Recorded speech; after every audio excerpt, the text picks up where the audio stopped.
It began without omen. No comet traced the void with fire. No choir of the unseen whispered warnings into the minds of seers. The stars held their silent stations, the void remained obediently black, and the distant engines of the Imperium's dominion churned as they had for uncounted centuries. It was an ordinary hour, in an age that no longer believed in change. Then the veil broke. At the furthest edge of charted space beyond the last bastions where the Emperor's light still struggled to define the dark, a region of nothingness folded inward. It was not an explosion, nor a tear, nor any violence that could be named. It was an absence that gained form, a subtraction so profound that reality itself seemed to hesitate, as though uncertain whether it should continue. The first to witness it were not men, but instruments. Deep vaulted arrays of observation, ancient machines older than the civilizations they now served, turned their blind sensors toward the anomaly. They recorded nothing. No radiation, no gravitational distortion, no fluctuation in the immaterium. Yet the absence persisted, expanding in a manner that could not be charted, because it did not move through space, it displaced it. Data streamed into cogitator banks across the nearest outpost world, where adepts in robes of dust-stained crimson bent over their consoles. At first, they believed the readings to be error. Machines failed.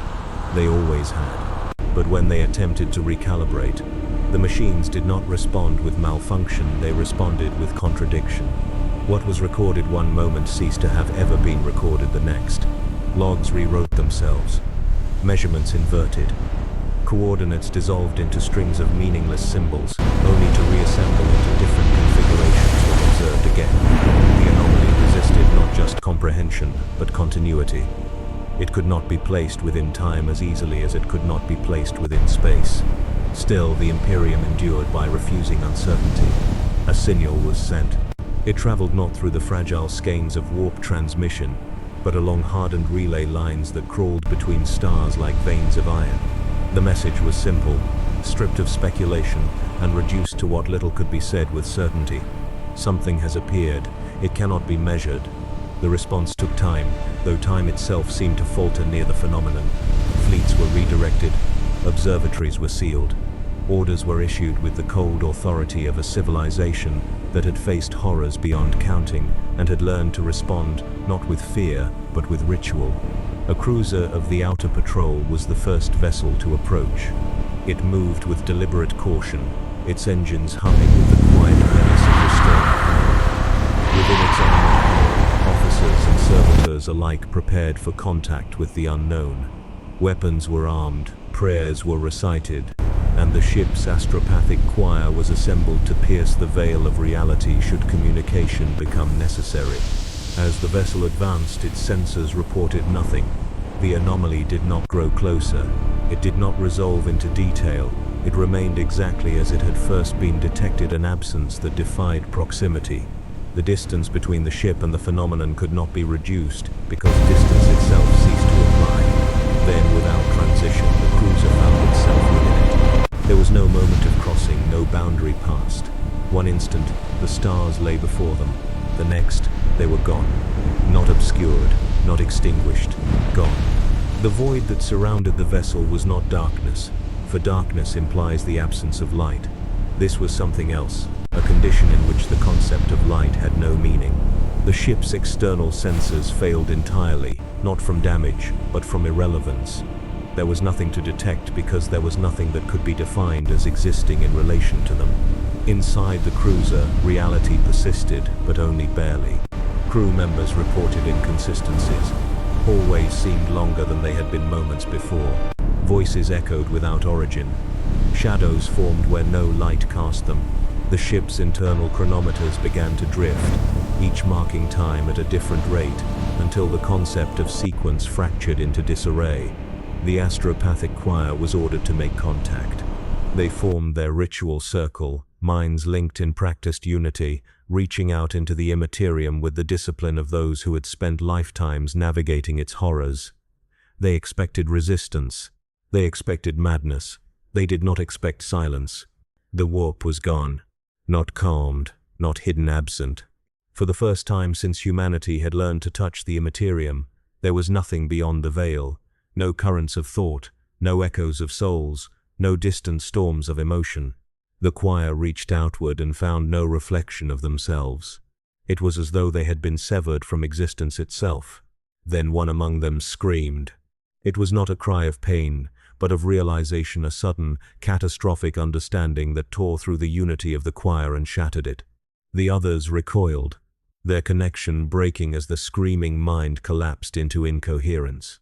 When they turned to the source, they found him staring into nothing.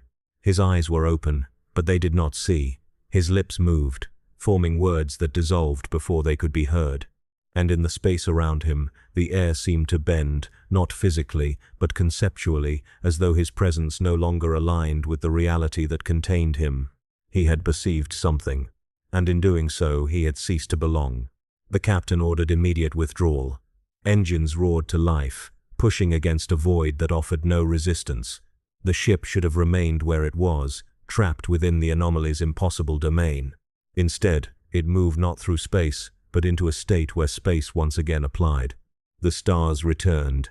They did not fade in or emerge gradually. They were simply there, as though they had never been absent at all. The anomaly remained before them, unchanged, distant, and immeasurable. Behind them, something lingered. Not a presence, not a pursuit, but a certainty. They had not entered the anomaly. They had been allowed to perceive it. And in that fleeting, impossible moment, something beyond comprehension had perceived them in return. The signal sent from the cruiser carried more than data. It carried uncertainty, and that was far more dangerous. For the Imperium could endure any horror that could be named, catalogued, and fought. But this was something that did not exist within the boundaries of understanding. And yet, it was watching. The signal did not arrive as a revelation. It arrived as a discrepancy. Within the inner systems, where the machinery of Empire processed unending streams of data, the cruiser's transmission was received, catalogued, and reduced to fragments that could be understood. At first, it appeared no different from the countless reports of anomalies that plagued the Imperium's vast and failing reach. There were always disturbances at the edge. There were always things that defied explanation. Yet this signal did not remain consistent. Each time it was accessed, it differed. Words altered their sequence. Phrases inverted their meaning. Entire segments ceased to exist, only to return in altered form when the record was revisited. The adepts assigned to interpret it found themselves in quiet conflict, not with each other, but with the document itself. No two readings produced the same account, and no method of preservation could stabilize its contents. The anomaly was not contained within the message, it extended through it. A conclave was assembled. Scholars of the highest order, their bodies sustained by augmentation and their minds burdened with lifetimes of accumulated doctrine, gathered in a chamber sealed from external influence. No transmission entered. No data left. What was brought within those walls would remain there, fixed and unaltered by the shifting uncertainties beyond. Or so it was believed. The recording was projected into the center of the chamber, its symbols etched in luminous script. The scholars observed in silence, each committing the sequence to memory, each attempting to impose order upon its contradictions. One among them, older than the others and burdened with a mind that had endured too long, spoke first. He did not comment on the inconsistencies. He did not question the origin of the anomaly. Instead, he posed a single observation, delivered with the quiet certainty of one who had already reached a conclusion. "It is not changing," he said. "We are." The chamber fell into stillness. At first, the others dismissed the notion. The Imperium had long established the supremacy of objective reality, anchored by the unyielding truth of the Emperor's design. Perception could falter, minds could fail, but reality itself remained constant, even in the face of the warp's madness. Yet as the scholars continued their examination, doubt began to take root. They compared notes. They recited passages aloud. They cross-referenced their recollections with the projected text before them. And with each attempt to align their understanding, the divergence grew more pronounced. The anomaly was not resisting measurement. It was rendering measurement meaningless. One of the scholars, driven by a need to impose order, initiated a deeper analysis. He connected his neural interface directly to the projection, allowing the data to flow into his augmented mind with a precision that surpassed natural cognition. For a moment, the chamber was filled with the quiet hum of his implants as they processed the information at speeds no unmodified human could endure. Then the hum ceased.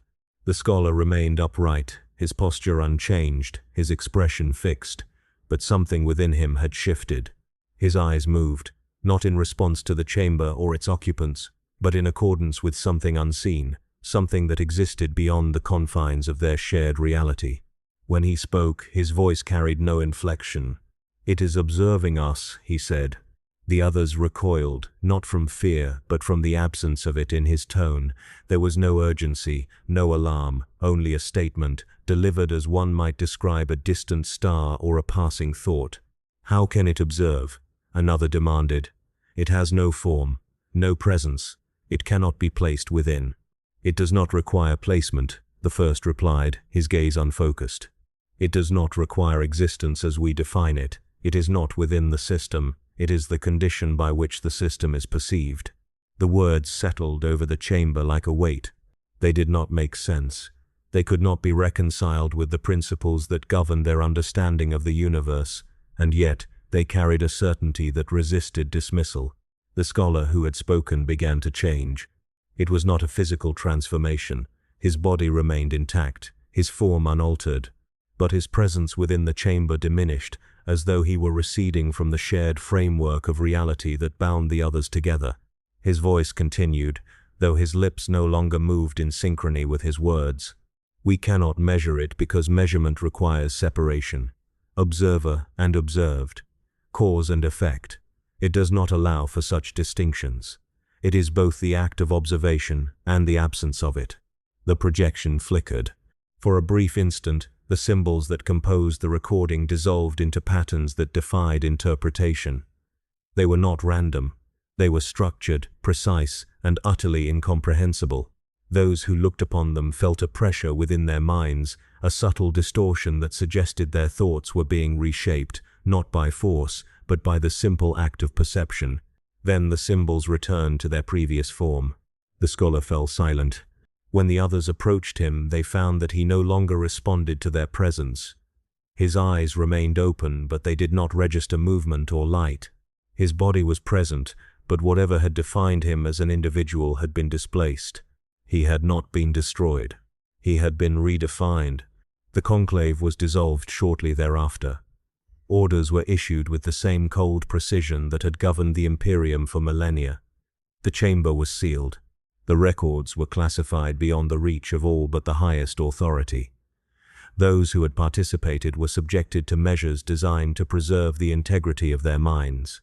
But the measures failed. Memory could not be contained. The knowledge they had encountered did not reside within a single moment or a single thought. It permeated their understanding, altering the way they perceived, not just the anomaly, but the very structure of reality itself. Across the inner systems, subtle inconsistencies began to emerge. Records conflicted with themselves. Observations lost their reliability. The distinction between what was known and what was perceived began to erode. It was not a collapse, not yet. It was a shift, gradual and insidious, that suggested the foundations of understanding were no longer stable. And beyond it all, the anomaly remained, unchanged, unmoving, unaffected by the attempts to define it. It did not advance, it did not retreat. It simply was. And in its silent, immeasurable presence, it continued to observe not as an entity within the universe, but as something for which the universe itself was merely an expression. The Imperium had encountered horrors that could be fought, contained, or endured, but this was none of those things. This was something that rendered the very concept of encounter obsolete. And still, it watched. The knowledge did not spread as fire spreads, nor as plague consumes. It moved with a subtler persistence, carried not by deliberate transmission, but by the quiet failure of certainty. Those who had encountered the anomaly directly were contained, isolated within layers of protocol and silence, yet the effect of their encounter had already begun to permeate the greater body of the Imperium. It revealed itself in hesitation. A scribe paused longer than necessary before committing a record to parchment. A navigator questioned the reliability of a star's position that had not shifted in 10,000 years. An officer reread a command not because he doubted its authority, but because he could no longer be certain that its meaning remained constant between one moment and the next. These were small fractures, barely perceptible against the vast machinery of empire, yet they shared a common origin, a subtle divergence that could not be traced to any single source. The High Throne became aware. It did not learn through reports alone. The Imperium's rulers had long understood that information could be compromised, distorted by the very act of its transmission. Instead, they observed the pattern, the way certainty faltered, the way established truths began to erode at their edges. It was not the presence of the anomaly that alarmed them, but its absence of boundaries. A convocation was called, not in the open halls of governance, but within chambers shielded from all external influence. Here, authority was absolute, and decisions were rendered without hesitation or dissent. The conclusion was reached swiftly. The anomaly could not be understood, therefore it must not be known. Thus was issued the Edict of Blindness. Its decree was simple in wording, yet absolute in its scope. All knowledge pertaining to the anomaly was to be eradicated. Records were to be destroyed, witnesses silenced, and any trace of its existence removed from the collective memory of the Imperium. Those who had seen, studied, or even suspected its nature were to be subjected to immediate correction. Ignorance was no longer a failing. It was a mandate. The enforcement began without delay. Archivums burned, not in visible flame, but through systematic deletion, their vast stores of knowledge reduced to absence with the precision of a surgeon excising diseased flesh. Entire data vaults were purged, their contents rendered into nothingness. Where records had once existed, there remained only gaps, silent, unquestioned voids in the continuity of history. The scholars who had formed the conclave were taken. Some were granted the mercy of erasure, their minds cleansed of all that they had perceived, their identities preserved at the cost of their understanding. Others were deemed too compromised, their thoughts too entangled with the anomaly to be safely restored. These were removed entirely, their existence struck from record as thoroughly as the knowledge they had carried. Yet the edict encountered resistance. Not rebellion, not in the conventional sense. There were no uprisings, no defiance of authority. The resistance was inherent, woven into the very nature of what the edict sought to suppress. Memory did not obey. Those who had been cleansed found themselves troubled by fragments that could not be fully erased. A sense of absence lingered, a recognition that something had been taken, though they could not name what it was. Their thoughts circled around an emptiness, returning to it again and again, as though drawn by a gravity that no longer had a source. More troubling still were those who had never encountered the anomaly directly. Across distant systems, far removed from the initial event, individuals began to experience a quiet dissonance. They would pause mid-task, their minds momentarily unmoored, as if they had forgotten something essential. They would attempt to recall it, only to find that the absence deepened with each effort, expanding into a void that resisted definition. The edict had removed the knowledge.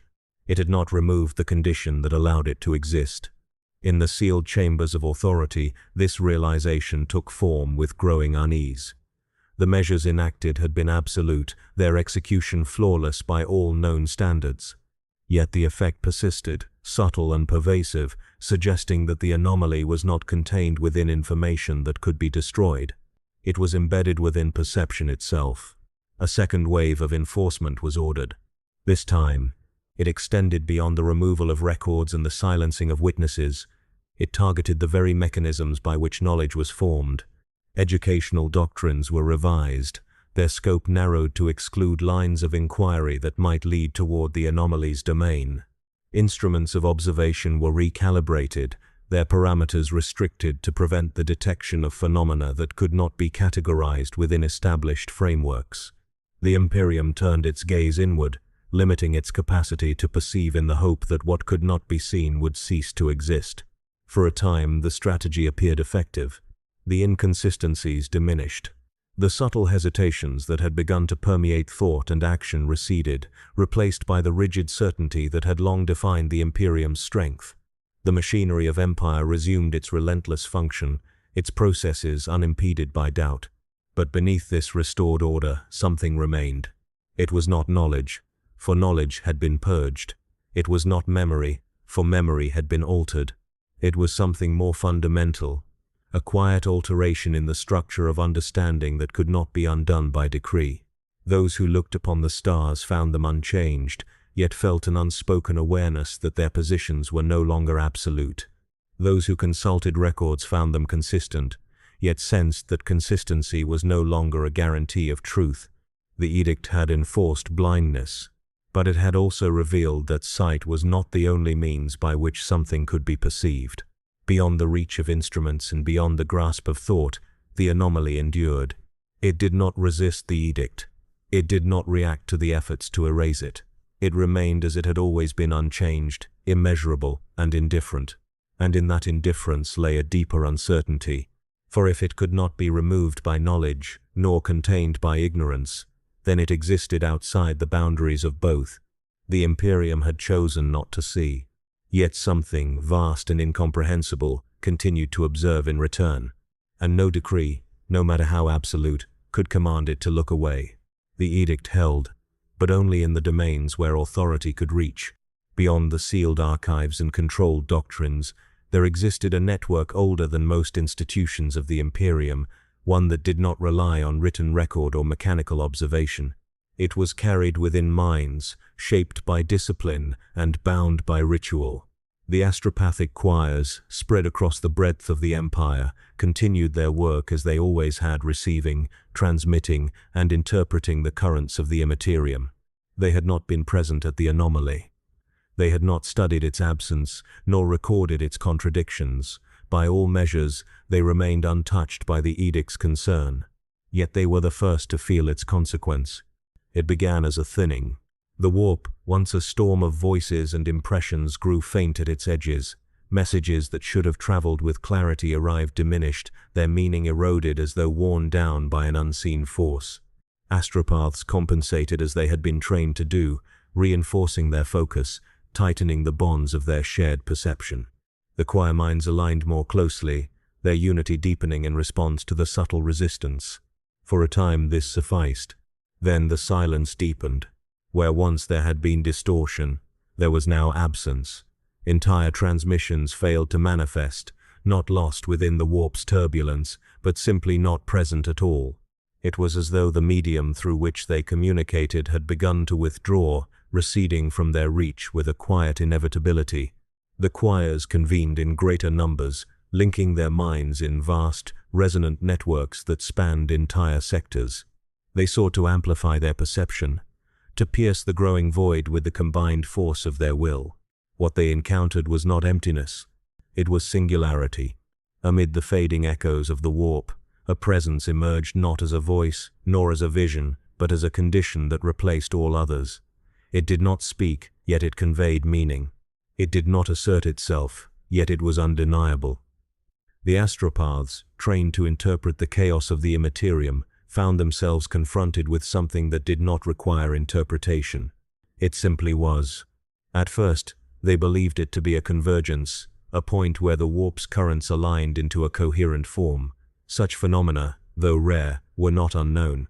They focused upon it, seeking to define its boundaries, to understand its nature within the framework of their discipline. The moment they did, the framework collapsed. The presence did not exist within the warp. It existed in place of it. The realization spread through the choirs with the speed of thought, a cascading awareness that shattered the unity they had forged. Where there had been many voices, there was now one, yet it was not a voice that belonged to them. It was not external, nor internal. It was the absence of distinction between the two. Astropaths began to falter. Some withdrew, instinctively, severing their connections and retreating into the isolation of their individual minds. They found no solace there. The presence did not require the collective to manifest. It persisted, subtle and pervasive, within the confines of singular thought. Others remained linked, driven by a need to understand, to impose meaning upon what defied it. Their unity became a conduit, not for communication, but for dissolution. The boundaries between their minds eroded, their identities blending into a shared awareness that could not sustain the weight of what it perceived. They did not scream. There was no sound within the realm they occupied. Instead, their thoughts unraveled, losing coherence as the presence expanded through them. Memories fragmented, emotions detached from their origins, and the sense of self so carefully maintained through years of discipline began to dissolve. Across distant worlds, the physical manifestations followed. Astropaths collapsed in their sanctums, their bodies unmarked, their minds unreachable. Choir chambers fell silent, their intricate rituals interrupted not by violence but by cessation. The networks that had once spanned the Imperium flickered and failed, leaving entire regions cut off from the only means of instantaneous communication they possessed. Reports reached the High Throne, fragmented and delayed, carried by slower, more reliable means. They spoke of widespread failure, of choirs rendered inert, of a silence that extended beyond the expected limitations of warp interference. The edict had not accounted for this. It had sought to eliminate knowledge of the anomaly, to sever the Imperium's awareness of its existence. But the anomaly had not relied on awareness to exert its influence. It had reached into the very medium through which the Imperium perceived and communicated, altering it at a level that could not be addressed by decree. In response, new orders were issued. Astropathic activity was to be restricted. Choirs were to limit their operations, to reduce their exposure to the warp's shifting conditions. In critical regions, communication was to be suspended entirely, replaced by the slower, more controlled methods that did not depend on the immaterium. It was a necessary measure. It was also a surrender. For the Imperium had been built upon the ability to transcend distance, to maintain cohesion across a galaxy that would otherwise fragment into isolation. To relinquish that ability, even partially, was to accept a weakening of the very structure that sustained it. Yet the alternative was worse. As the restrictions took effect, the rate of failure diminished. The choirs that remained active reported fewer disturbances, their connections to the warp stabilizing within the narrowed parameters imposed upon them. But the presence did not vanish. It lingered at the edges of perception, a constant, unyielding condition that could not be fully excluded. Those who reached too far, who attempted to push beyond the imposed limits, encountered it once more not as a force that opposed them, but as a reality that rendered their efforts irrelevant. In the quiet that followed, a new understanding began to take shape. The anomaly was not an intrusion into the warp. It was not a corruption or a distortion. It was something more fundamental, something that existed beyond the distinction between the material and the immaterial. It did not unmake the choirs through violence. It unmade them by removing the need for their existence. And as the Imperium struggled to adapt, to redefine its methods and preserve its fragile cohesion, the presence remained unchanged, unchallenged, and utterly indifferent. The voices of the Empire had been diminished, and in their absence the silence grew deeper. In the deepening quiet that followed the collapse of the choirs, the Imperium turned inward, reinforcing its boundaries, narrowing its reach, and clinging to the remnants of certainty that had not yet been eroded. Communications slowed to a crawl of sanctioned transmissions and physical relays. Entire regions became isolated, their voices lost not to war or rebellion, but to the absence of a medium that could carry them. It was within this silence that the first departure occurred. No order was given, no proclamation announced it. A single vessel, stationed along the outer marches, altered its course without explanation. Its command crew did not declare mutiny, nor did they renounce their oaths. They simply redirected their path toward the coordinates that no longer existed within any official record. The anomaly. The act was detected, of course. Deviations in course were monitored with relentless precision. Queries were sent, commands issued, demands for clarification transmitted through the limited channels that remained. The vessel did not respond. It did not ignore the orders. It behaved as though they had never been given. Within its hull, the crew moved with deliberate calm. There was no frenzy, no urgency that would suggest desperation or madness. They attended to their duties as they always had, maintaining the vessel's systems, observing protocols, and preparing for a journey that had not been sanctioned. Yet something fundamental had shifted. They no longer spoke of purpose. In the Imperium, purpose was everything.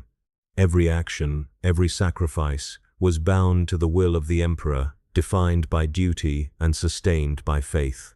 Even in the face of annihilation, there was meaning to be found in service. But within this vessel, meaning had begun to dissolve. When questioned by the few who still retained the inclination to ask, the crew offered no justification for their course. They did not speak of faith, nor of curiosity, nor of defiance. They spoke, if they spoke at all, in terms that lacked intent, describing their actions as though they were inevitable rather than chosen. "We are going," one officer stated, his voice devoid of emphasis. "There is nothing else." The word spread. Across distant systems, unconnected by the failing networks of communication, similar departures began to occur. Ships altered their trajectories. Outposts were abandoned. Individuals, from the lowliest laborer to the most disciplined warrior, turned away from their assigned roles and moved by whatever means available toward a destination they could not fully define. The phenomenon did not resemble a rebellion. There was no coordination, no shared doctrine that unified those who departed. They did not gather in great numbers, nor did they form organized fleets. Each movement was isolated, a singular decision made without consultation or command. And yet, they all led in the same direction. The Imperium responded with force. Interception orders were issued. Patrol fleets were dispatched to halt the unauthorized movements, to detain those who had abandoned their posts and restore order through whatever means necessary. The first encounters were met with confusion. The departing vessels did not resist. When hailed, they acknowledged the presence of Imperial forces, but offered no compliance. When threatened, they did not alter their course. Even when fired upon, their responses were minimal, limited to the preservation of their own function rather than any attempt at retaliation. Boarding actions revealed the same unsettling uniformity. The crews were intact, their bodies unaltered, their minds coherent in all aspects that could be measured. They recognized their captors, understood the charges against them, and displayed no hostility. Yet when ordered to stand down, to abandon their course and return to their assigned duties, they simply did not. Not out of refusal, out of absence. The interrogators found no trace of coercion, no external influence that could account for the behavior. There was no sign of psychic manipulation, no evidence of heretical doctrine. The individuals retained their memories, their training, and their awareness of the Imperium's authority. What they lacked was the framework that made obedience meaningful. They did not see their actions as disobedience, because they no longer perceived a distinction between command and action. The structures that had once defined their existence, hierarchy, duty, purpose, had become irrelevant in the presence of something that did not acknowledge such constructs. The anomaly had not called to them. It had removed the need for anything else. Containment proved impossible. For every vessel intercepted, another altered its course beyond the reach of immediate response. For every individual detained, others followed, their departures unnoticed until they were already beyond recall. The phenomenon did not spread through communication or contact. It emerged independently, manifesting wherever the conditions aligned. A silent convergence. Within the chambers of authority, the implications were considered with growing unease. The Edict of Blindness had sought to eliminate awareness of the anomaly, to sever its influence by denying its existence. Yet here was evidence that awareness was not required. The anomaly did not compel. It revealed. Those who turned toward it were not driven by faith or madness, but by the absence of both. They moved not because they believed in something greater, but because the structures that had once anchored them no longer held. And so they went. Through the void, across the diminishing boundaries of the Imperium's control, they traveled with a calm that defied comprehension. They did not gather into fleets, yet their paths aligned with an accuracy that suggested a convergence beyond coordination. As they drew closer to the anomaly, the inconsistencies that had once plagued perception began to stabilize not into clarity, but into a new form of coherence. The contradictions resolved, not by becoming understandable, but by rendering understanding unnecessary. The destination did not become clearer. It became inevitable. And in that inevitability, the final remnants of purpose fell away. They were no longer pilgrims in the traditional sense. There was no devotion in their journey, no expectation of revelation or reward. They did not seek answers, for the need to question had already been stripped from them. They moved because movement was all that remained. Behind them, the Imperium watched, its authority challenged not by defiance, but by irrelevance. The structures that had endured for millennia strained against a force that did not oppose them, but simply existed beyond their reach. Ahead, the anomaly remained as it had always been, unchanged, immeasurable, and indifferent. And as the silent pilgrimage continued, it became increasingly clear that those who approached it were not being drawn towards something. They were being allowed to arrive. Those who arrived did not witness a threshold. There was no boundary to cross, no moment in which the known yielded to the unknown. The vessels of the silent pilgrimage continued their approach until the notion of approach itself lost coherence. Distance ceased to diminish because distance no longer applied. What had once been a destination became a condition, one that unfolded not in space, but in the structure of perception. The first alterations were subtle. Angles within the vessels began to deviate from their design, though no material change could be detected. Corridors that had been measured and traversed countless times no longer adhered to their original proportions. A passage that should have extended in a straight line appeared to bend, not physically but conceptually, as though its direction depended upon the observer's awareness rather than any fixed geometry. Crew members adapted without resistance. They did not question the inconsistency, nor did they attempt to correct it. The need for alignment between expectation and experience had already been eroded. They moved through the altered spaces with a quiet acceptance, their actions guided not by memory, but by an immediate comprehension that required no reference to what had come before. Beyond the vessels, the void itself underwent a transformation. Stars did not vanish, nor did they shift position in any measurable way, yet their arrangement no longer conformed to the patterns that had once defined navigation. Constellations dissolved into configurations that could not be charted, their relationships to one another no longer governed by distance or light. Instead, they formed structures, not structures of matter, but of relation, vast, intricate patterns that extended beyond the limits of observation. Each point of light existed not as an isolated entity, but as part of a greater configuration. Its significance derived not from its own properties, but from its position within an incomprehensible whole. Those who observed these patterns did not perceive them as alien. They recognized them, not as something previously known, but as something that rendered prior knowledge incomplete. The geometry that unfolded before them did not contradict the principles of the universe they subsumed them, revealing that what had once been considered fundamental was merely a limited expression of a deeper order. Within this order, the concept of divinity began to shift. For millennia, the Imperium had defined the divine through hierarchy and distance. The Emperor, enthroned beyond reach, served as the ultimate axis around which all meaning revolved. Faith was structured, directed upward toward a singular point of authority that transcended the mortal plane. Here, such structure dissolved. There was no central point, no singular presence that could be identified as the source of all that was observed. The patterns extended infinitely, each part reflecting the whole without diminishing it.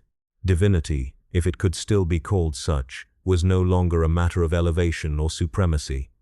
It was a condition of existence that permeated every aspect of reality. The pilgrims did not worship, they did not kneel, nor did they offer prayer. The rituals that had once defined their devotion held no relevance within this new framework. There was nothing to appeal to, nothing to supplicate. The presence they had approached did not respond to reverence, nor did it acknowledge submission. It simply was. And in its presence, the distinction between observer and observed continued to erode. Individuals began to experience a dissolution of boundaries not in a physical sense, but in the way they perceived themselves in relation to their surroundings. The separation between thought and environment blurred, until it became impossible to determine where one ended and the other began. Memories lost their sequence. Events that had occurred in the past no longer felt distant, nor did they maintain a fixed position within a timeline. They existed simultaneously, accessible without progression, their significance determined not by when they had happened, but by how they related to the present moment. Some attempted to anchor themselves. Fragments of old doctrine surfaced within their minds, prayers, litanies, the rigid structures of belief that had once provided stability. They recited them, not out of faith, but out of habit, seeking to impose a familiar framework upon the shifting reality around them. The words held no weight. They did not vanish, nor were they contradicted. They simply ceased to function as anchors, their meaning absorbed into the broader pattern without resistance or acknowledgement. Others ceased to resist entirely. They allowed their perception to align with the new geometry, relinquishing the need for distinction, for sequence, for identity as it had once been understood.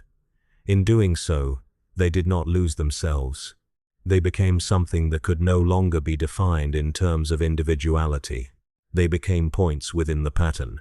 From the perspective of the Imperium, what followed could not be fully observed. Long-range instruments, limited by the restrictions imposed after the edict, struggled to maintain coherence when directed toward the region of the anomaly. Data returned fragmented, its structure unstable, its meaning shifting with each attempt at analysis. What could be discerned suggested a convergence of vessels, a gathering of the departed at the edge of measurable space. Then the data ceased, not through destruction or interference, but through a gradual loss of relevance. The instruments continued to function, their readings consistent within their own parameters, yet the region they observed no longer conformed to those parameters. It was as though the anomaly had moved beyond the scope of what could be detected, not by distance, but by definition. Within the highest chambers of authority, this development was met with a realization that could not be easily dismissed. The anomaly was not merely an absence, nor a force that disrupted existing structures. It was a recontextualization of reality itself, one that rendered established frameworks insufficient. The Emperor had been the axis of all meaning. Yet here was something that did not revolve around that axis, nor oppose it. It existed in a manner that suggested the axis itself was not fundamental, but derived. This thought was not spoken openly. It did not need to be. It lingered, unformed yet undeniable, within the minds of those who had begun to perceive the limitations of their own understanding. Beyond their reach, beyond their capacity to define or control, the geometry continued to unfold. It did not expand. It did not contract. It simply existed, complete and unchanging, its complexity beyond measure. And within it, those who had arrived no longer sought answers. They had become part of the question itself. The change did not reach the throne as a message, nor as a report that could be weighed and judged within the boundaries of established understanding. It arrived as a deviation within the immaterial silence that now lay across the Imperium, a pressure not of presence, but of altered absence, as though something had redefined the space through which all thought once moved. For 10,000 years, the Emperor had endured within the stillness of the Golden Throne, his will extended across the void as a constant, unyielding force. Even in his immobility, he had remained the axis of humanity's perception, the singular point through which the warp was navigated and the countless minds of the Imperium found cohesion. That constancy faltered, not in strength, nor in intention, but in relation. The warp, which had always responded to his presence as a vast and turbulent ocean responds to a fixed star, no longer aligned in the same manner. It had not vanished entirely, but it had receded, its currents diminished, its vast storms reduced to a faint and distant murmur. Where once there had been a ceaseless tide of thought and emotion, there was now a thinning and narrowing of existence that suggested the medium itself had been redefined. Within this altered condition, the Emperor perceived something he had never encountered. It was not an entity. It was not a force. It was a state of being that did not acknowledge the structures through which he had shaped reality. His awareness extended toward it, not through motion, but through the natural expansion of perception that had always allowed him to comprehend the immaterial realm. For an instant, if such a measure could still be applied, there was contact. Not a collision, not an exchange. A recognition. The Emperor, who had stood as the ultimate observer of humanity's struggle, found himself within a framework where observation itself had no hierarchy. The distinction between the one who sees and that which is seen dissolved into a condition that did not prioritize either. For the first time, his perception encountered something that did not yield. It did not resist. It did not oppose. It simply existed beyond the necessity of response. Across the Imperium, subtle consequences followed. The Astronomicon, that great beacon of psychic light that had guided humanity's vessels through the warp for millennia, flickered not in intensity, but in coherence. Its radiance remained, yet its alignment with the warp's currents became uncertain, as though the medium through which it shone no longer adhered to the same principles. Navigators, those rare individuals whose perception bridged the material and immaterial, faltered in their duties. They could still see the beacon, but its position relative to their own awareness shifted in ways that could not be reconciled with distance or direction. Routes that had once been reliable became unstable, their endpoints uncertain. The Emperor perceived this as well. He perceived everything. Yet, the totality of his awareness, vast beyond comprehension, now existed within a condition that could not be fully encompassed.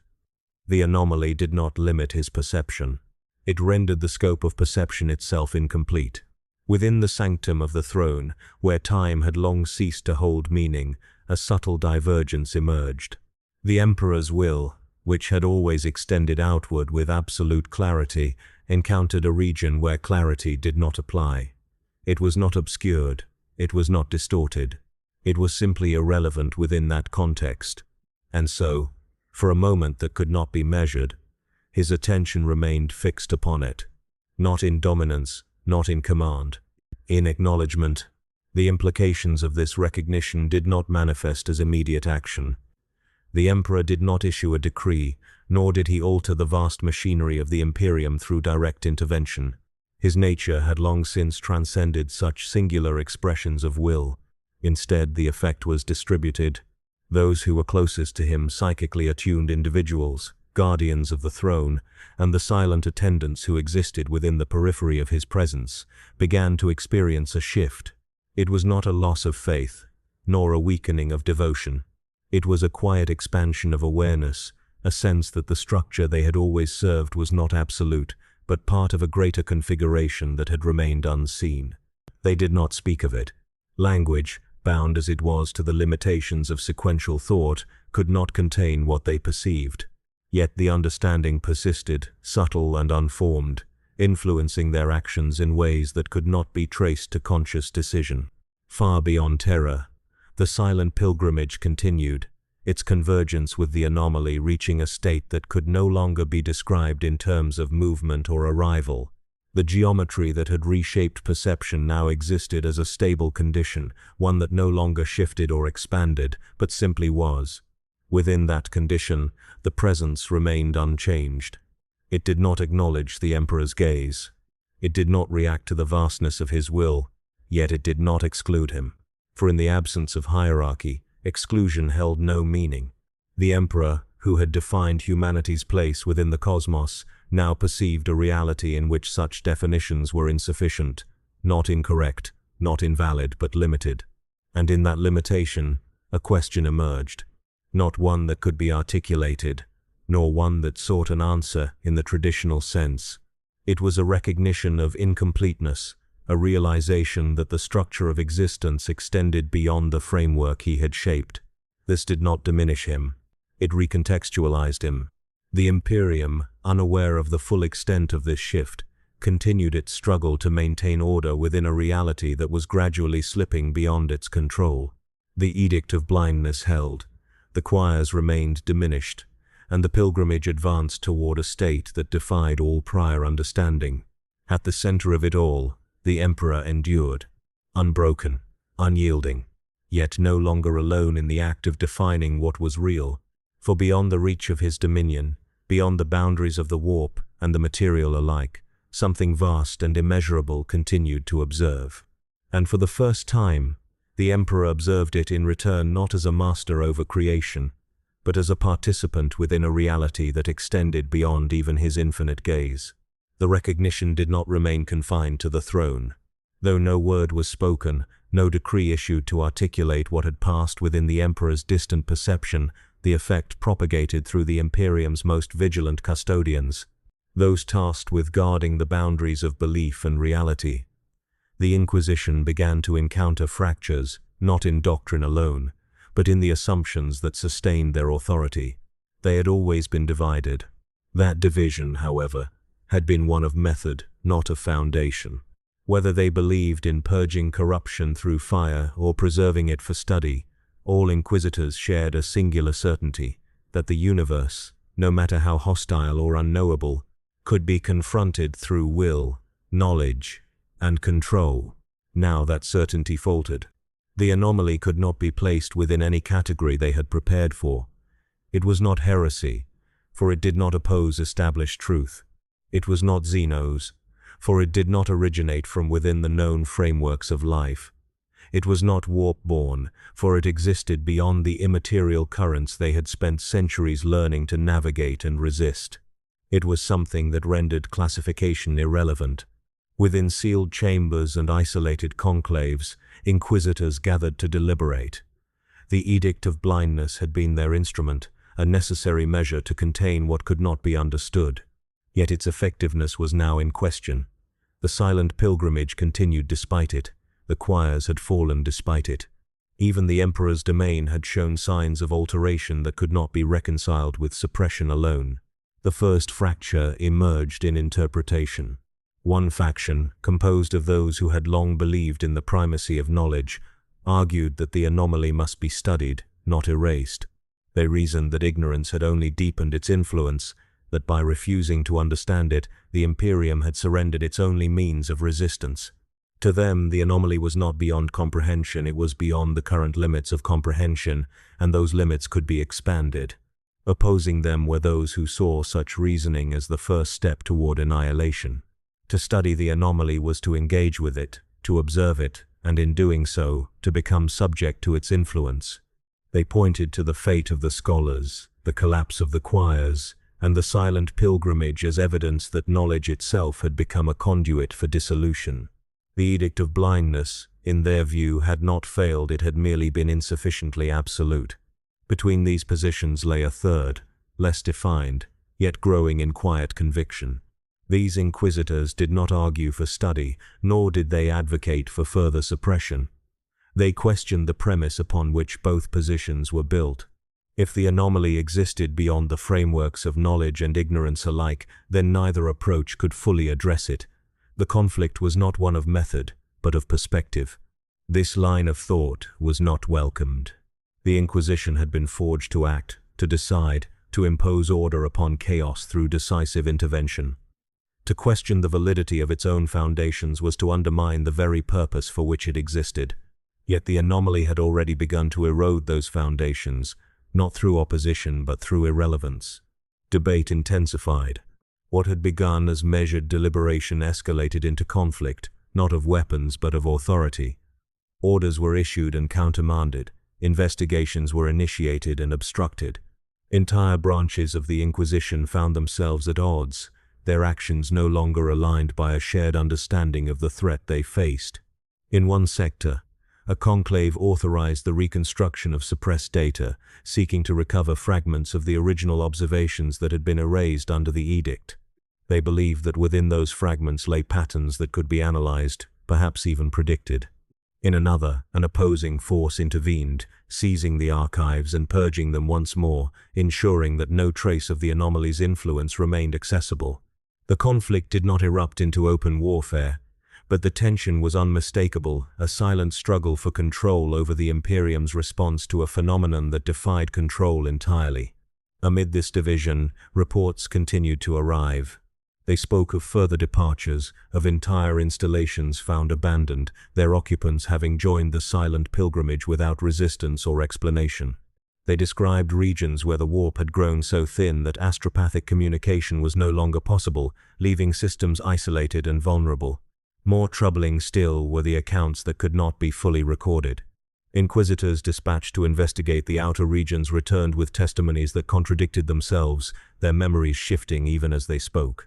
Some claimed to have witnessed the geometry that had reshaped perception, describing patterns that could not be drawn or defined. Others insisted that they had seen nothing at all, yet carried with them a certainty that something had been present.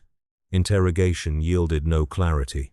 Truth and falsehood had become indistinguishable, not because they had merged, but because the criteria by which they were judged no longer held. The division deepened. Those who sought knowledge grew more resolute, convinced that the Imperium's survival depended upon confronting the anomaly directly, regardless of the risk. Those who upheld the edict intensified their efforts, extending its reach, enforcing stricter controls upon information and perception. And those who questioned both paths began to withdraw, not in defiance, nor in surrender, but in recognition that the conflict itself might be misaligned with the nature of what they faced. They observed, they considered, and they refrained from action, a stance that unsettled both sides more than open opposition ever could. For inaction suggested acceptance, not of defeat, but of a reality in which the Imperium's traditional responses, its reliance on knowledge, its enforcement of ignorance, its assertion of control were insufficient. At the highest levels, where the Inquisition's authority intersected with the Emperor's silent dominion, the implications were understood, though not fully articulated. The anomaly had not divided the Inquisition through direct influence. It had revealed that unity had always depended upon a shared framework of understanding, and now that framework was gone.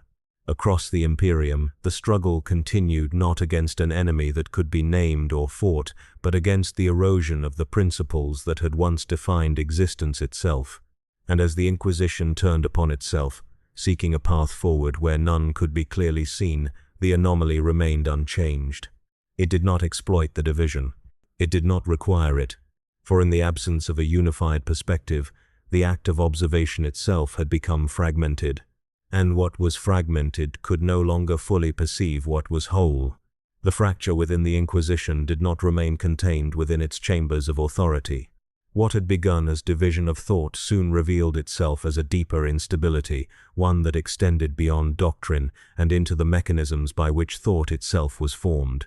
At first, it appeared as a pattern without origin. Fragments of expression began to surface across disparate regions of the Imperium, unconnected by transmission or shared context. A phrase uttered in one system would emerge, altered yet recognizably aligned, within another far beyond the reach of communication. Symbols appeared in records where none had been inscribed, subtle deviations that resisted immediate detection yet persisted upon closer scrutiny. They were not errors. They were not deliberate insertions. They were consistent. The Inquisition, despite its division, recognized the anomaly within this pattern. Investigations were initiated independently, each faction seeking to interpret the phenomenon according to its own framework. The results, though gathered in isolation, converged upon a singular and unsettling conclusion. The pattern was not being transmitted. It was being perceived. Those who encountered it described an experience that defied conventional cognition. The fragments did not present themselves as language in the traditional sense.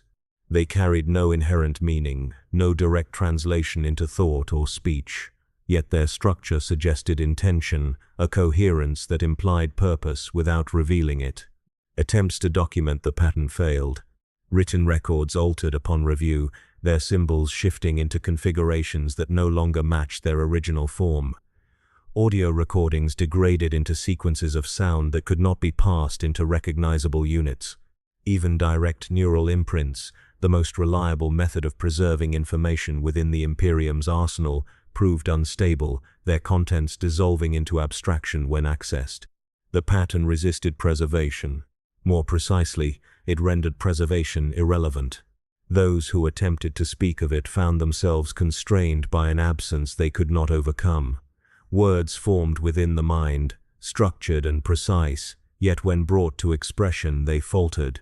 Sentences collapsed before completion, their meaning dissipating as though it had never been fully conceived. It was not silence. It was the impossibility of articulation. In isolated cases, individuals managed to convey fragments, brief sequences of sound or symbol that approximated the pattern's structure. These instances were rare, and their consequences immediate. The act of expression did not transmit the pattern, it intensified its presence within the one who spoke. Identity began to erode, not through physical alteration, nor through the loss of memory, but through a gradual disassociation between thought and self. The individual retained awareness, retained the ability to perceive and respond, yet the connection between their internal processes and their sense of identity weakened. They became conduits, not for communication but for manifestation. The pattern did not pass through them to others. It expanded within them, occupying the space where personal identity had once anchored thought. As it grew, the distinction between the individual and the pattern diminished until what remained could no longer be defined as one or the other. Containment measures were enacted. Those affected were isolated, their environments controlled to prevent further spread. Observation was conducted through indirect means, avoiding direct engagement that might facilitate the pattern's expansion. The Inquisition, despite its internal conflict, found temporary alignment in the necessity of limiting exposure, yet containment proved insufficient.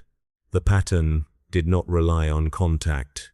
It emerged independently, manifesting within minds that had no prior connection to those already affected. Distance offered no protection. Isolation provided no barrier. The phenomenon did not propagate through known vectors of transmission. It appeared where conditions allowed for its perception, and those conditions were not fully understood.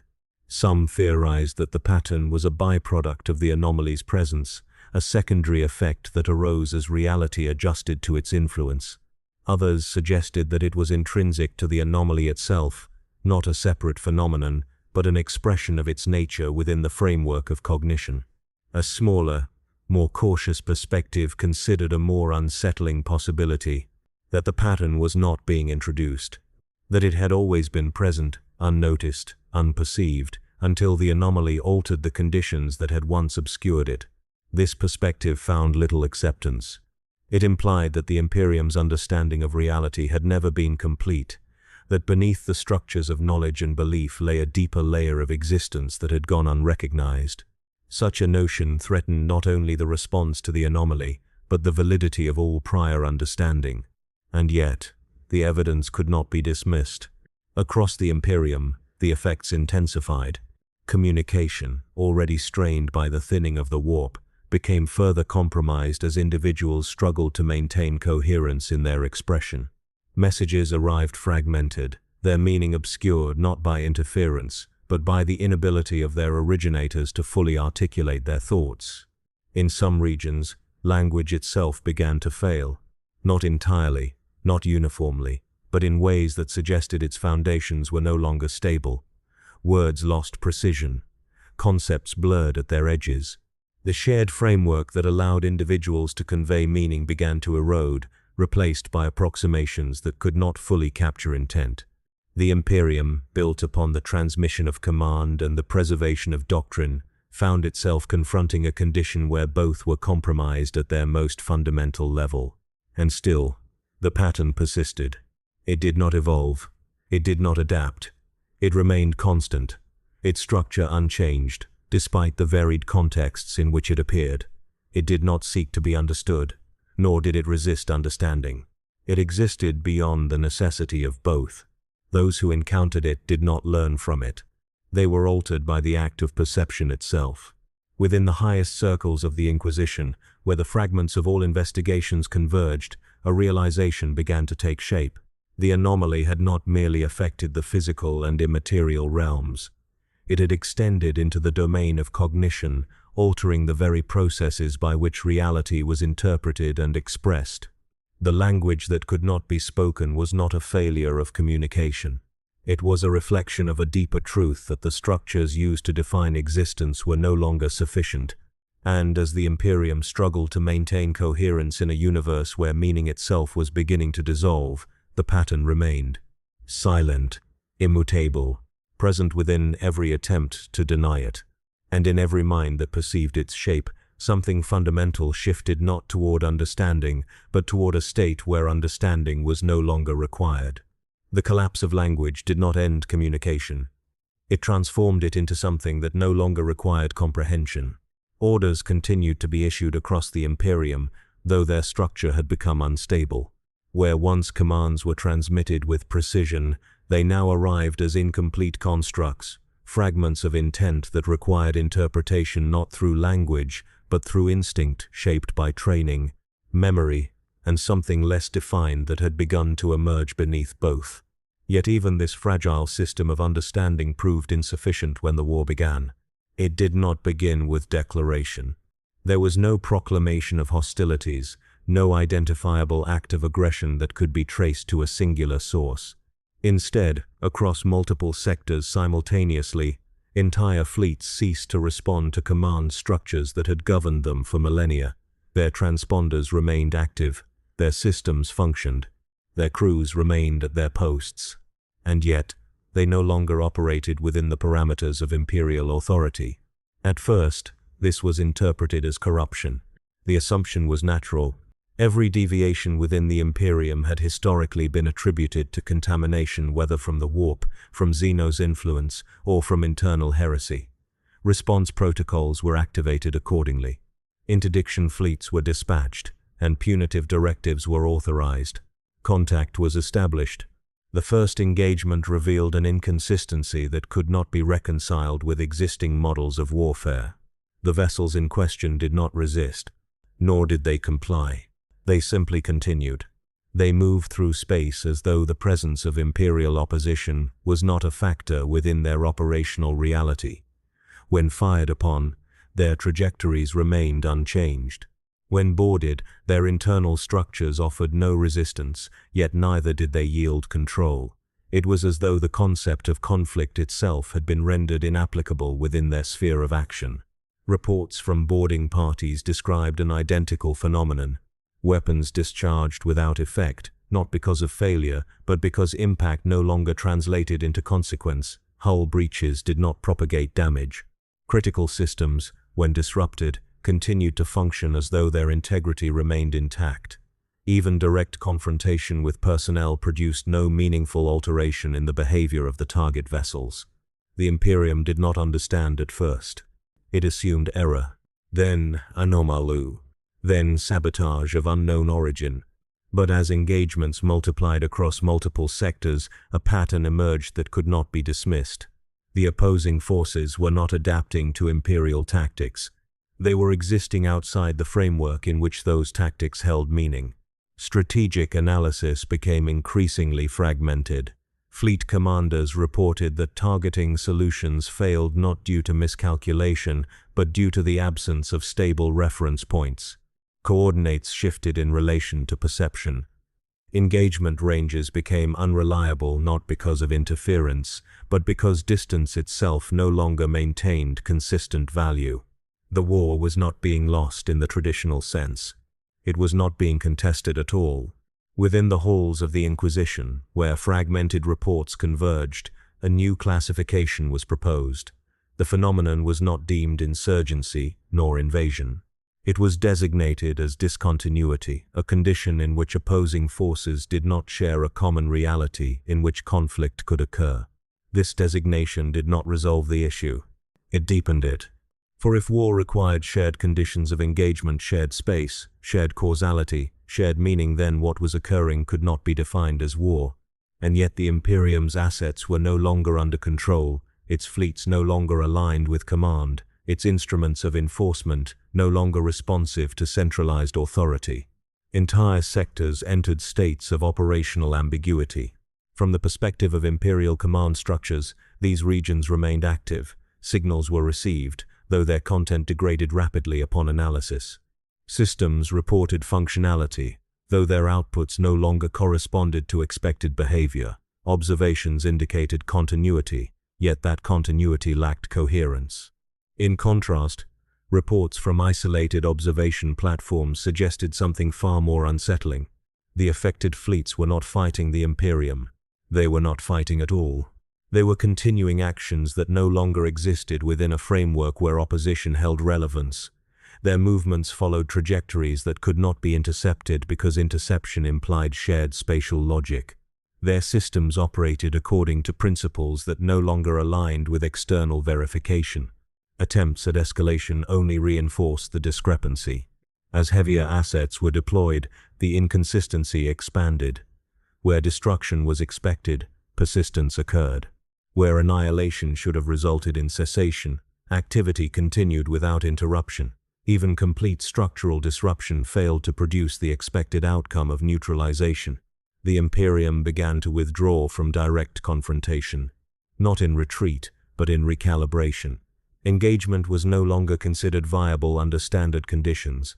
Alternative doctrines were proposed, though none achieved consensus. Some suggested isolation of affected regions. Others proposed total eradication of systems capable of sustaining the anomaly's influence. But each proposal encountered the same fundamental obstacle. The target of intervention could not be consistently defined. Within affected zones, reality no longer maintained sufficient stability to support structured action. The war, if it could still be called that, did not occur within a battlefield. It occurred within the collapse of the assumptions that made battle possible. And at the center of it all, unchanged and unmoved, the anomaly persisted. It did not issue commands. It did not direct force. It did not engage in opposition. It simply existed in a condition where opposition had lost coherence. The Imperium, for the first time in its long history, found itself confronting an adversary that could not be fought because the conditions required to define combat no longer applied. And in that realization, something deeper than tactical failure emerged. A recognition that resistance itself presupposed a shared reality. And that reality, once fractured beyond coherence, could no longer sustain the concept of war. The realization that war could not be fought did not arrive as a conclusion. It emerged as a gradual erosion within the structures that defined understanding itself. Across the Imperium, systems designed to interpret, classify, and respond to events began to fail in ways that could not be attributed to malfunction. The machinery remained intact. The processes continued, yet the outcomes no longer aligned with intent. Meaning, once assumed to be a stable byproduct of language, perception, and command, began to separate from its carriers. Reports from all active sectors described a growing instability in interpretation. Statements that should have conveyed clear directives were received correctly in form but not in function. Observers confirmed that nothing within the transmission had changed, yet its significance could no longer be consistently derived. The same sequence of symbols, when reviewed multiple times, produced different implications without alteration to its structure. At first, this was attributed to cognitive degradation. The Imperium had faced such phenomena before. The stresses of prolonged exposure to war, the influence of the warp, the subtle corruption of information systems each had historically produced distortions in understanding. Countermeasures were enacted accordingly. Analytical frameworks were reinforced. Redundant verification protocols were expanded. These measures failed. Not abruptly, but completely. The failure was not in their execution, but in their relevance. The frameworks functioned exactly as designed, yet the reality they attempted to interpret no longer conformed to the assumptions upon which those frameworks were built. Meaning itself had become unstable. Within command structures, this manifested as an increasing inability to align decision with consequence. Orders issued at the highest levels were executed precisely, yet their outcomes diverged from expectation in ways that could not be traced to error or interference. The divergence was not random. It was consistent in its inconsistency, following patterns that could not be replicated or predicted. Entire sectors reported successful operations that resulted in no observable change to strategic conditions. Conversely, actions deemed inconsequential produced shifts in system behavior that defied proportional explanation. The distinction between cause and effect began to dissolve. Inquisitorial analysis centers attempted to isolate the source of this collapse. They examined communication integrity, structural stability, and environmental variables. Each system reported internal coherence. Yet when compared across systems, coherence dissolved into contradiction. The conclusion, when it emerged, was not spoken aloud. It was recognized simultaneously by multiple independent observers who had never shared data directly. This convergence itself became part of the anomaly. Understanding did not propagate through transmission. It emerged independently, as though the conditions for realization had been distributed across the Imperium without coordination. Meaning was no longer anchored to shared reference. It was generated locally, unstable, and transient. Within affected regions, individuals began to experience a more intimate form of the collapse. Instructions received by personnel retained grammatical structure but lost directive force. A command to advance, to hold, or to withdraw no longer carried inherent obligation. It was not disobeyed, it was not obeyed, it simply failed to bind action to intent. Soldiers reported acting without awareness of decision. Engineers maintained systems that should have failed, yet no longer perceived the distinction between functional and non-functional states. Administrators recorded outcomes that contradicted their own directives without registering contradiction as error. In all cases, meaning detached from consequence. The Imperium's response mechanisms, built upon the assumption that meaning could be transmitted, verified, and enforced, found themselves operating in a framework where those assumptions no longer held. Attempts to restore coherence through repetition proved ineffective. Reiterating commands did not reinforce understanding, it multiplied divergence. Each repetition generated a slightly altered interpretation, none of which stabilized into a consistent directive. The collapse extended further. Historical records began to lose continuity.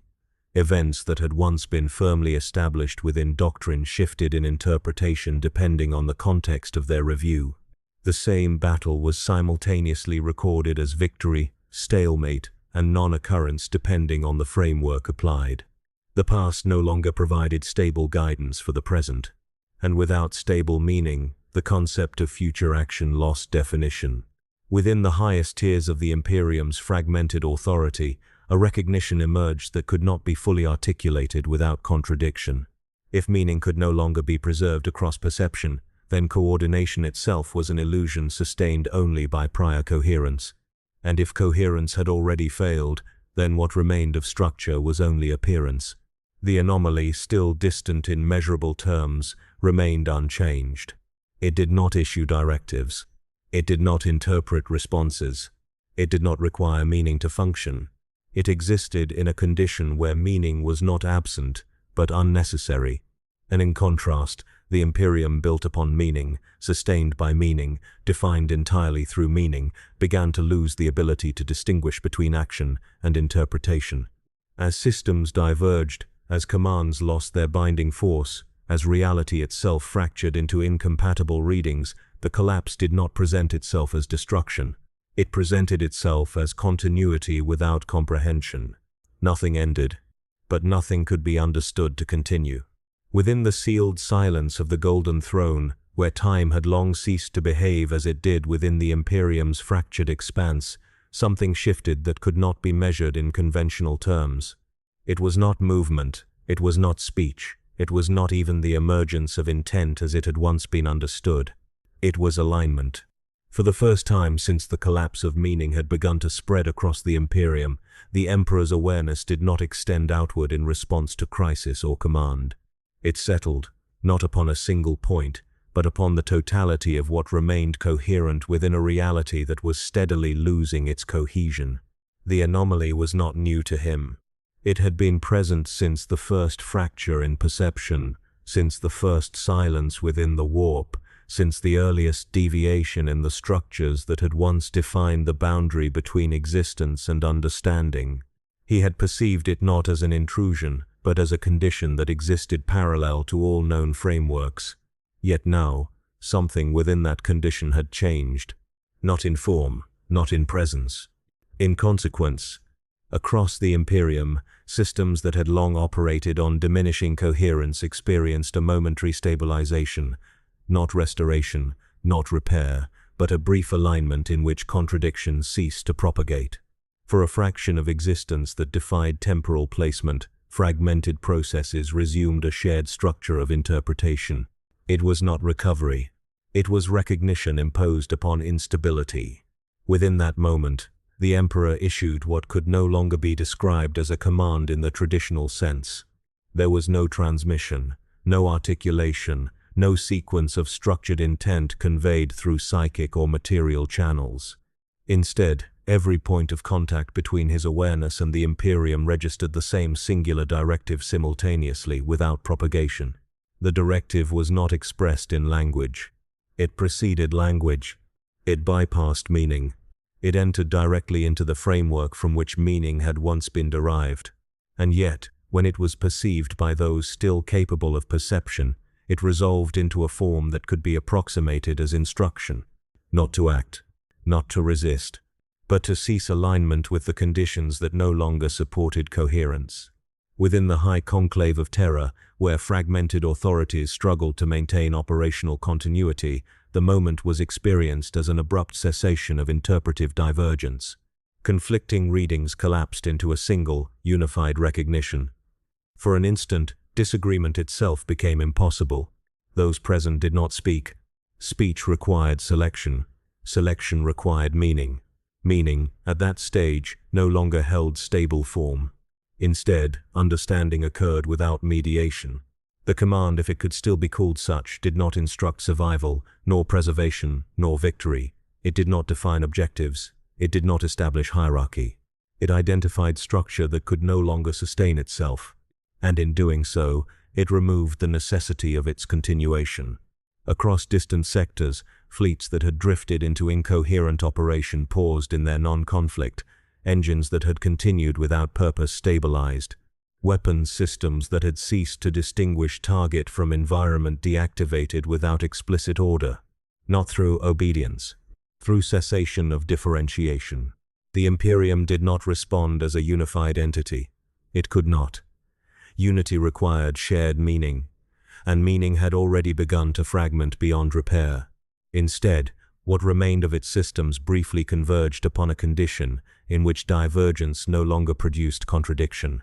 Within that condition, the anomaly was perceived again, not as presence, not as absence, but as the boundary condition that had rendered all prior distinctions incomplete. For the Emperor, this recognition carried a weight that did not translate into emotion or judgment. It was not sorrow, it was not resolve. It was structural awareness of incompatibility between two states of existence that could not be reconciled through force or will. One was built upon hierarchy, sequence, and defined causality. The other did not require them.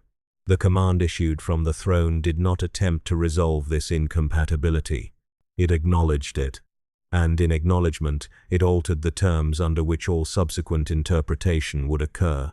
Far from terror, within regions already destabilized by the collapse of meaning, the effects of this acknowledgement were immediate and subtle. Systems that had resisted failure no longer resisted, not because they were overcome, but because resistance no longer applied as a valid category of response.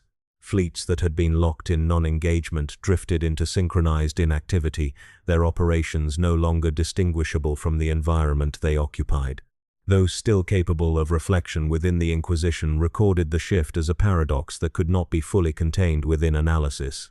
The Emperor had not commanded restoration. He had not commanded destruction. He had issued recognition of limit.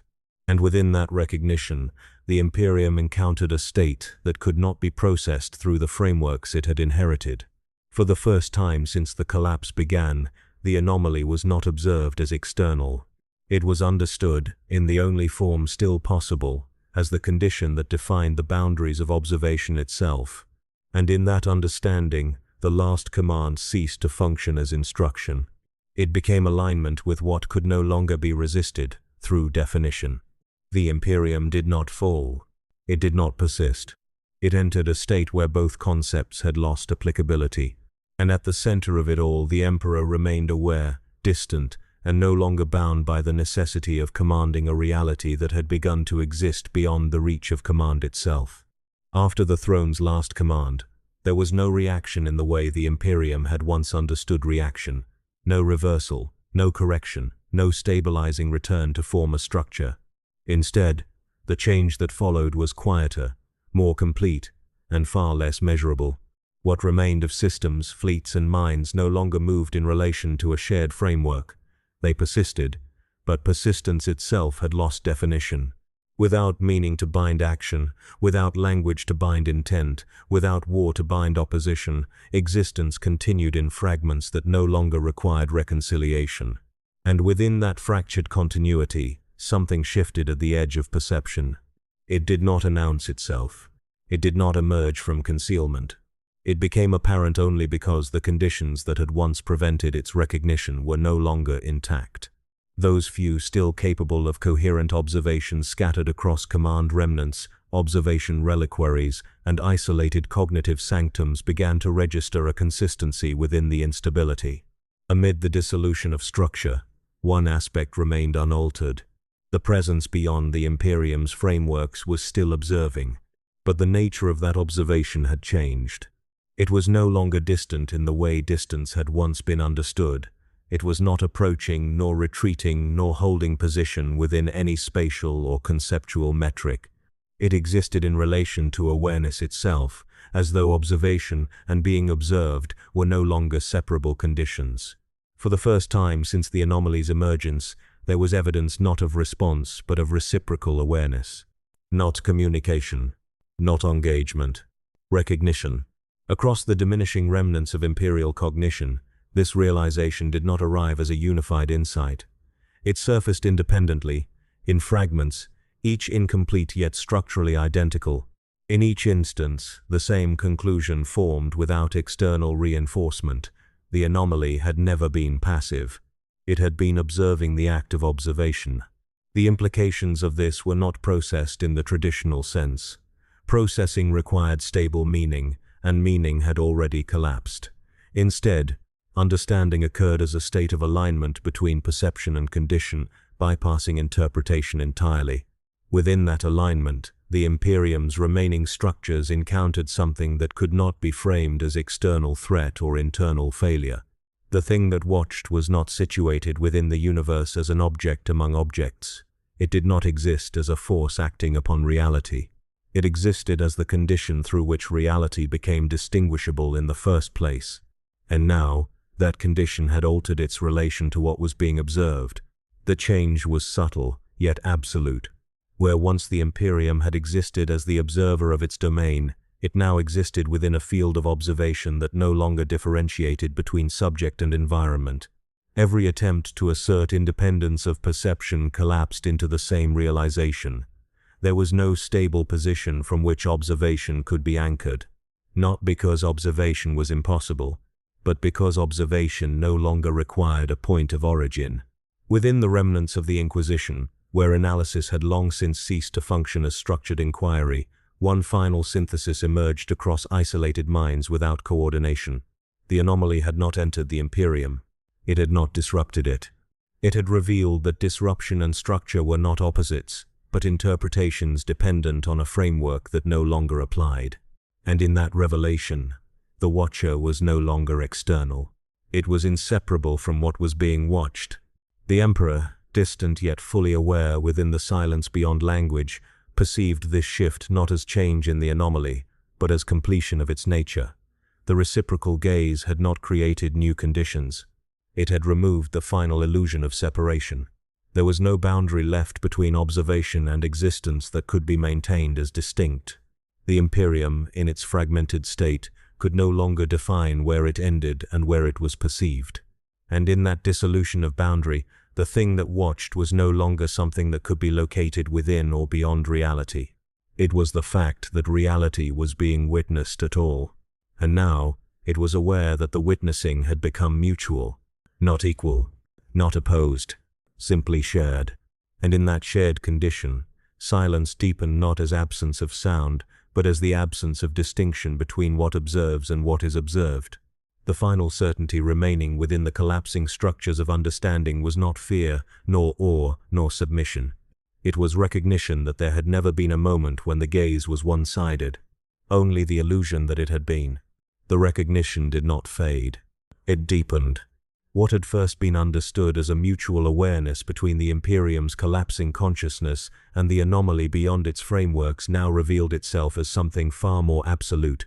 The act of being observed no longer implied two positions across a divide.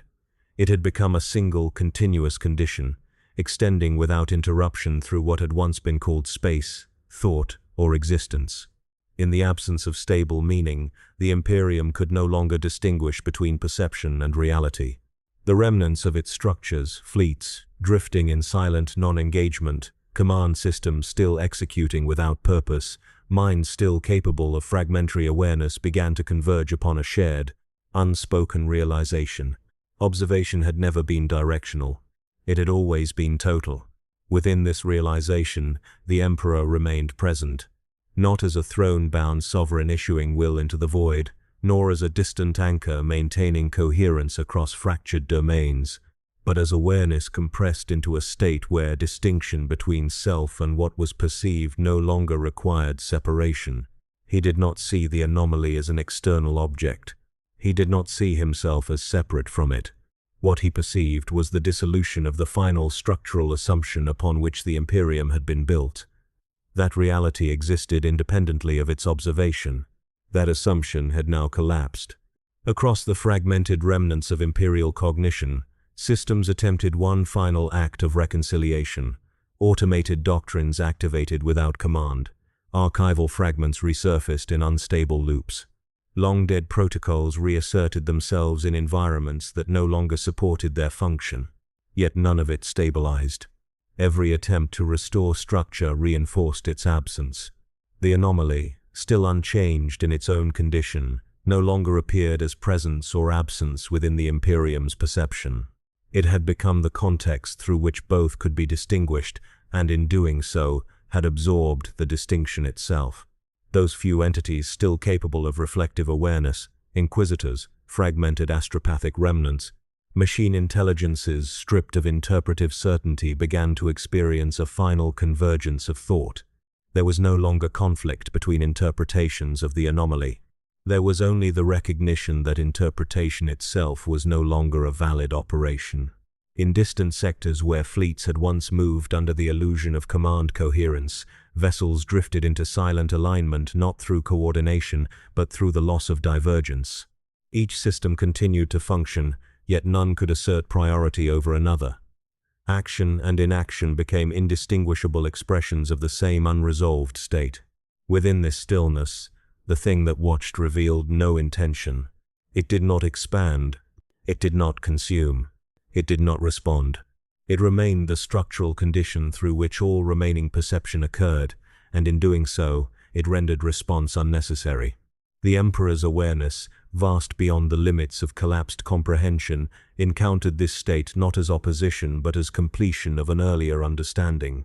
The reciprocity that had first been perceived was no longer an interaction between two entities. It was the dissolution of the boundary that had once made entities possible.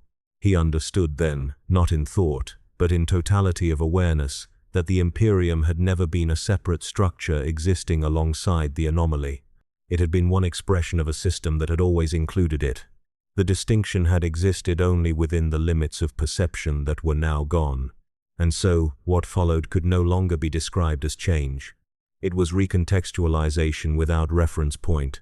Across all remaining cognitive frameworks, language began its final erosion, not through silence, but through irrelevance. Words still formed, but no longer anchored meaning.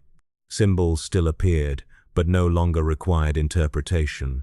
Even the concept of communication dissolved, as there was no longer a distinction between sender, receiver, or message. Everything was simply occurring. And within that occurrence, the watcher was no longer identifiable as other.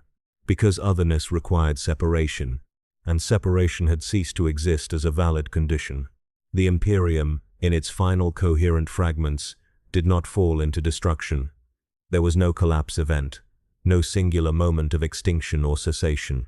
Instead, it transitioned into a state where the distinction between continuation and termination could no longer be applied. What had once been war, meaning, language, and empire became indistinguishable expressions of a single, uninterrupted condition of observation.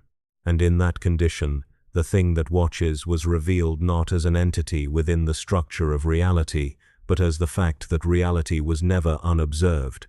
The Emperor, still present within the deepest remaining awareness of all that had once been humanity's domain, no longer perceived a universe in which he stood apart from what he governed.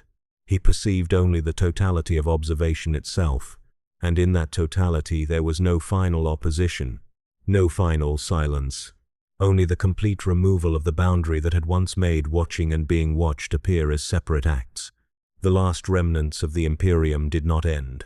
They were no longer distinguishable from the condition in which they existed, and beyond all frameworks of comprehension, the thing that watches remained not as presence beyond reality, but as the certainty that nothing within it had ever been unobserved, not even the end of meaning itself. There was no longer a distinction between aftermath and continuation. What remained of the Imperium existed in a state where sequence had lost authority. Events did not follow one another in a chain of cause and consequence, because causality itself had dissolved into a field of simultaneous conditions. The notion that something had ended implied a boundary that no longer held, and yet something persisted. Not life, not empire, not will. Persistence itself. Within this persistence, the final fragments of structured awareness drifted without anchoring. Fleets that had once defined the reach of human dominion continued to register presence without movement. Their systems cycled through operational states that no longer corresponded to external reality. Their crews remained in place, though the concept of remaining no longer indicated duration. Across the silent expanse, worlds that had once formed the lattice of imperial governance still turned upon their axes, still held atmosphere, still sustained process. Yet none of these attributes could be understood as continuation of prior states. They were no longer survivals of what had been, they were expressions of what had no requirement to change. The anomaly remained unchanged within this final condition. It did not expand, it did not reshade, it did not resolve into clarity nor dissolve into absence. It remained the structural constant through which all remaining perception, however fragmented, still occurred. But perception itself had ceased to be separable from what was perceived. The Emperor's awareness persisted, not as authority over this condition, but as the final point at which distinction could still be recognized as a concept, even as that recognition no longer altered anything it described. He did not observe an ending.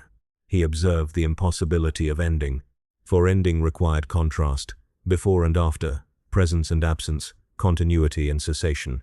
None of these pairs held anymore. What remained could not transition into silence, because silence implied departure from sound. It could not collapse, because collapse required structure to fail. It could not continue, because continuation required a path through time. None of these frameworks applied, and yet nothing ceased to be. Across what had once been domains of inquiry, remnants of interpretation persisted in diminishing coherence. Some structures attempted to reassert meaning through repetition of lost patterns. Others dissolved entirely into static states that neither changed nor resisted change. In both cases, the outcome was identical in essence: absence of distinction between action and non-action. The thing that watched remained, not as observer, not as observed, but as the condition in which both definitions failed to separate. It had never required recognition. Recognition had only been the final construct to dissolve. What now remained was not revelation. It was exposure without boundary. Within this exposure, even the idea that there had been a beginning to this process lost coherence. The Imperium, the anomaly, the Emperor, the warp, the silence between stars, all of it could no longer be arranged into origin or consequence. They were not parts of a sequence.